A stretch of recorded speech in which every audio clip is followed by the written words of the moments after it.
अचानक से मैं मतलब बेहोश हो गई, मेरे को ब्लड निकलने लगा मेरी उंगली। एडमिट हुई हॉस्पिटल पे और एडमिट होने के बाद मेरे को 3 एंटी वेनम झुंझुन होती थी ना, झुंझुन मेरे को ऐसे फील होती है यहाँ से सांप भी तो नहीं गुजरा है। फिर तो मेरे को भी ऐसा सदमा लगा हुआ है कि मतलब कैसी हो आप। उम्मीद है कि आप बहुत अच्छे हैं। और आज मैं आई हूँ आपके साथ अपना एक पर्सनल एक्सपीरियंस शेयर करने की। जब किसी इंसान को कोई सांप डस लेता है तो उसके बाद उसकी क्या सिचुएशंस होती है और कौन कौन सी प्रॉब्लम्स का उसको सामना करना पड़ता है और कितने दिन लगते हैं उसको फिर से अपनी पहले वाली हेल्थ में वापस आने के, यानी कि रिकवरी में उसको कितने दिन लगते हैं। तो ठीक 10 से 15 दिन पहले मुझे स्नेक बाइट हुआ था। जी हाँ बिल्कुल, मेरे घर में ही मुझे स्नेक बाइट हुआ था। लगभग शाम के 7 से 8 बजे के बीच की बात है ये। 8 बजे अंधेरा होते होते जैसे मैं अपने नीचे बरामदे को गई तो फिर वहाँ पे जो है मैं कुछ सामान उठाने के लिए मैंने अपना हाथ नीचे डाला तो वैसे ही किसी सांप ने मुझे डस लिया। उस टाइम मुझे ऐसा लगे कि शायद मुझे किसी बिच्छू ने काटा है। तो मैंने मतलब उतना माइंड नहीं लिया क्योंकि मुझे लगा कि बिच्छू ने तो काटा है, कोई बड़ी बात नहीं है, सब चीज़ नॉर्मल ही है। लेकिन थोड़ी देर के बाद मुझे जैसे यहाँ से ब्लड निकलने लगा मेरी उंगली से और मेरे को थोड़ा ज़्यादा दर्द भी होने लगा। तो मुझे लगा नहीं ये तो नॉर्मल नहीं है, साथ में मैं बहुत ज़ोर ज़ोर से रोने भी लगी थी। तो मैंने अपने घर वालों को कॉल किया, मेरे पापा आए तो उन्होंने कहा कि शायद तुझे सांप ने तो नहीं काटा है। तभी मैं नॉर्मल थी, मुझे लगा, मैंने कहा कि नहीं नहीं मैंने वहाँ पे कोई सांप नहीं देखा था क्योंकि मैंने लाइट भी ऑन की थी। लेकिन इसके बावजूद भी मुझे वहाँ पे सांप नहीं दिखा। इसके बाद मेरे पापा नीचे जाते हैं जहाँ पे मेरे को काटा। मैंने उनको बताया कि मुझे यहाँ पे काटा हुआ है। तो उन्होंने वहाँ पे थोड़ा आसपास में देखा तो थोड़ी ही दूर पे एक सांप बैठा हुआ था, मतलब कि वो भी पूरी तरह से लेटा हुआ था, शायद उसको भी मेरा जहर लग गया था। तो पापा ने कहा कि तुझे सांप ने काटा है।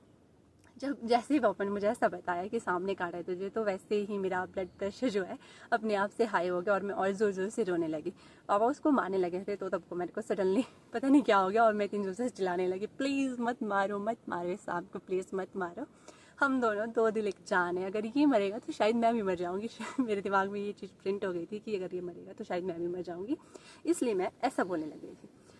तो पापा ने उसको नहीं मारा, लेकिन उसके ही थोड़ी देर बाद विदिन 5 मिनट्स मेरा यहाँ से खून तो निकलना बंद हो चुका था, लेकिन स्वेलिंग स्टार्ट हो चुकी थी। थोड़ी थोड़ी करके स्वेलिंग सबसे पहले उंगली में आई यहाँ पे, और उसके बाद पीछे पीछे पीछे करते करते पूरे हाथ में, मतलब यहाँ तक आ गई थी। लेकिन उसके बाद हमने बांधा था इसको, पता नहीं ऐसे घर के बुजुर्ग कहते, तो उन्होंने बांधा, उनको कहा कि भाई बांधो, तो बांध दिया।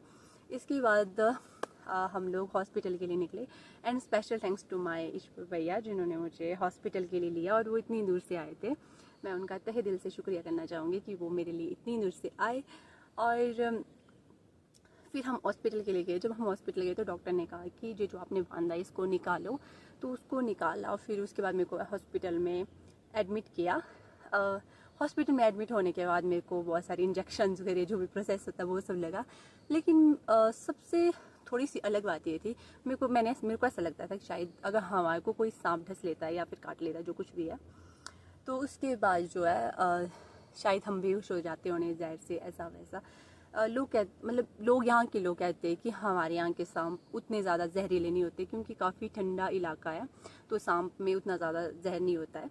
चलो अच्छी बात है, नहीं था, नहीं होता है, नहीं तो शायद आज मैं आप सभी के सामने ये अपना जो एक्सपीरियंस शेयर कर पा रही हूँ, नहीं कर पाती।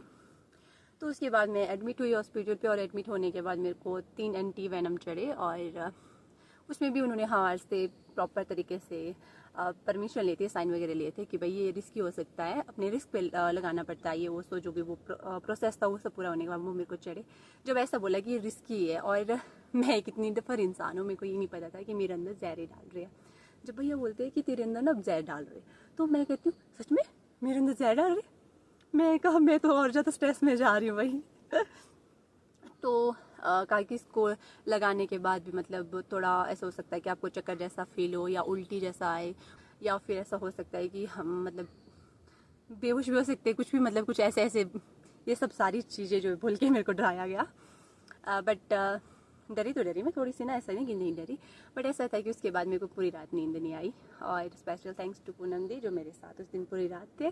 पूनम दी को मैं बोलती, पूनम दी सो जा, तो सो जा, मैं हूँ, मैं देख रही हूँ इसको ख़त्म हो रहा है कि नहीं हो रहा है। दीदी नहीं नहीं तू सो जा, मैं दीदी को रही नहीं नहीं तू सो जा। वो मेरे साथ पूरे दिन पूरा रात रहे, उनके लिए भी तहे दिल से शुक्रिया कि वो इस सिचुएशन में मेरे साथ रहे। और उसके बाद नेक्स्ट डे फिर से एंटी वेनम चढ़ा, फिर से एंटी वेनम, 3 एंटी वेनम चढ़े, बहुत सारे इंजेक्शन लगे, मतलब सिचुएशन तो बहुत ख़राब थी, लेकिन इस बीच में सिर्फ एक ही बार ऐसा हुआ जब मुझे चक्कर आया, वो भी एक टेस्ट के लिए हम गए थे। तो वहाँ पे मेरे को अचानक से मैं मतलब बेहोश हो गई, मेरे को वही नहीं रहा। मेरे को पता है कैसा लग रहा था, मुझे ऐसा लग रहा था जैसे मैं किसी सपनों में जा रही हूँ, मतलब कि मेरी सपनों की दुनिया में मैं जा रही हूँ। मैं ऐसे ऐसे मतलब इधर साइड शायद दीदी थी, इधर पापा थे और मेरे को ऐसा लग रहा है कि हाँ मैं नींद में हूँ, सपनों में जा रही हूँ। कुछ कुछ हो रहा था सपने में, वो मेरे को एग्जैक्टली याद नहीं है कि सपना क्या चल रहा था, बट ऐसा था कि सपने में जा रही थी मैं। उसके बाद शायद दीदी ने मुझे बाद में बताया कि उसने मेरे को एक दो बार बोला था कि जया जया, शायद मुझे सुनाई नहीं दिया। फिर उसने बहुत ज़ोर से बोला जया, फिर अचानक से मेरी ऐसे आंख खुली, फिर मैंने ऐसे देखा चारों तरफ, ओ माय गॉड यहाँ तो 4-5 लोग इकट्ठा हुए कि मुझे क्या हो गया भाई। तो बस यही एक सिचुएशन थी जब ऐसा हुआ। और इसके अलावा एक सिचुएशन शुरू में ही थी, जब जिस टाइम मुझे एडमिट किया उसी टाइम जब उन्होंने मेरा ब्लड सैंपल लिया था टेस्ट के लिए। और तो उस टाइम भी ऐसा हुआ कि मेरे को थोड़ा सा ऐसे जो फैन, मतलब वहाँ पे जो फैन चल रहे थे वो मेरे को एकदम ऐसे ब्लर ब्लर ब्लर जैसे दिखे, थोड़ी देर में ऐसे हो गया, फिर दिखे दोबारा से क्लियर। और उसके बाद तो बाकी सब नॉर्मल ही था। फिर मुझे ऐसा लगता था बस अब मुझे छुट्टी दे दो हॉस्पिटल से। और स्वेलिंग की अगर मैं बात करूँ तो स्वेलिंग आप देख सकते हैं, यहाँ पे मैं फ़ोटो लगा रही हूँ कि कितना मोटा हाथ हुआ था मेरा और कितनी बुरी हालत थी इसकी। सबसे बुरी चीज़ ये थी कि मेरी जो उंगली में वो ब्लिस्टर बन गया था। ब्लिस्टर बनने की वजह से डॉक्टर्स ने मुझे 7 दिन के लिए एडमिट रखा। हालांकि मेरे साथ में एक और दीदी भी थे जिनको भी स्नेक वाइट हुआ था, तो उनको 2-3 दिनों में छोड़ दिया था क्योंकि उनकी जो स्वेलिंग थी वो भी कम हो गई थी और सब चीज़ें नॉर्मल थी।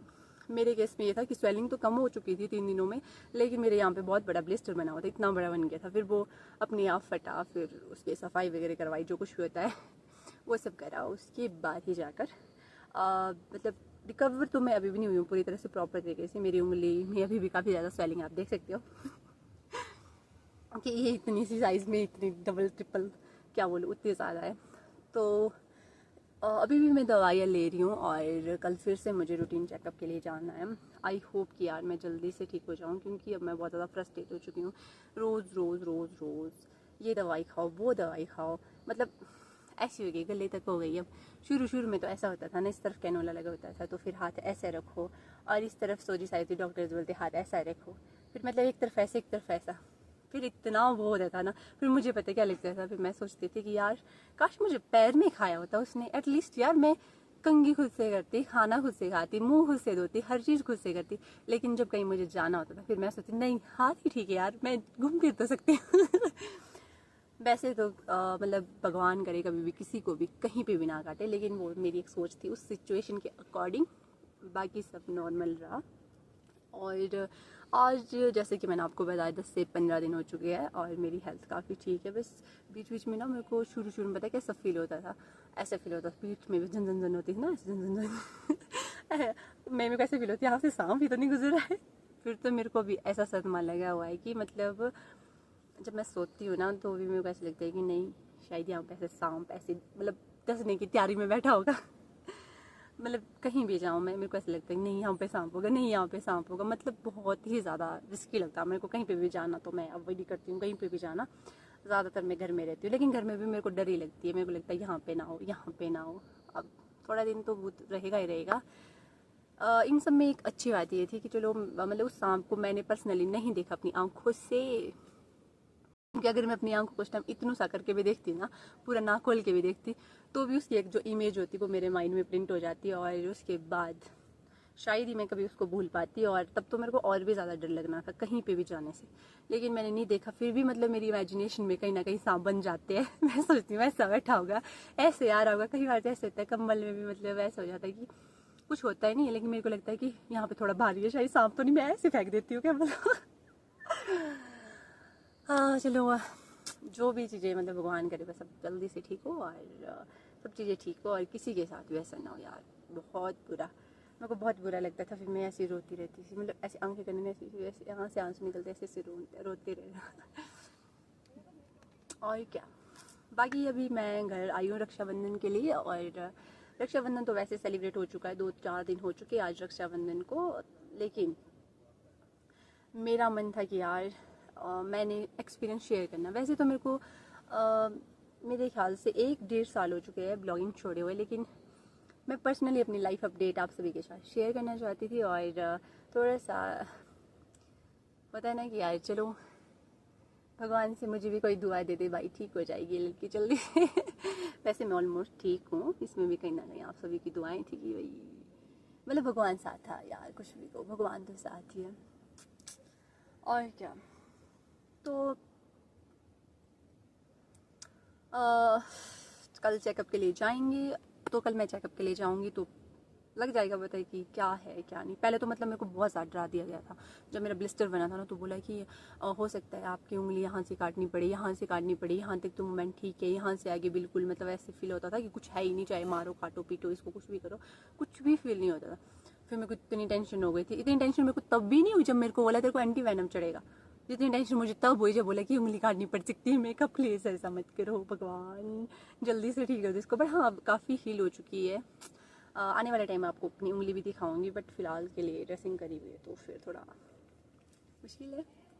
बाकी ये थी मेरी लाइफ अपडेट, और मैं हूँ घर आई हुई जैसे कि मैंने आपको बताया। तो मेरे पीछे आप देख सकते हो कि मैं कहाँ पे आके अपना शूट करना पसंद करती हूँ।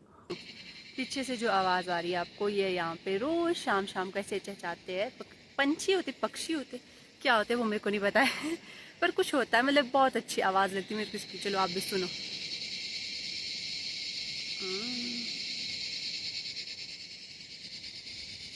बहुत अच्छे साउंड के साथ बोलता है ना, मेरे को इसका बोलना बहुत प्यारा लगता है।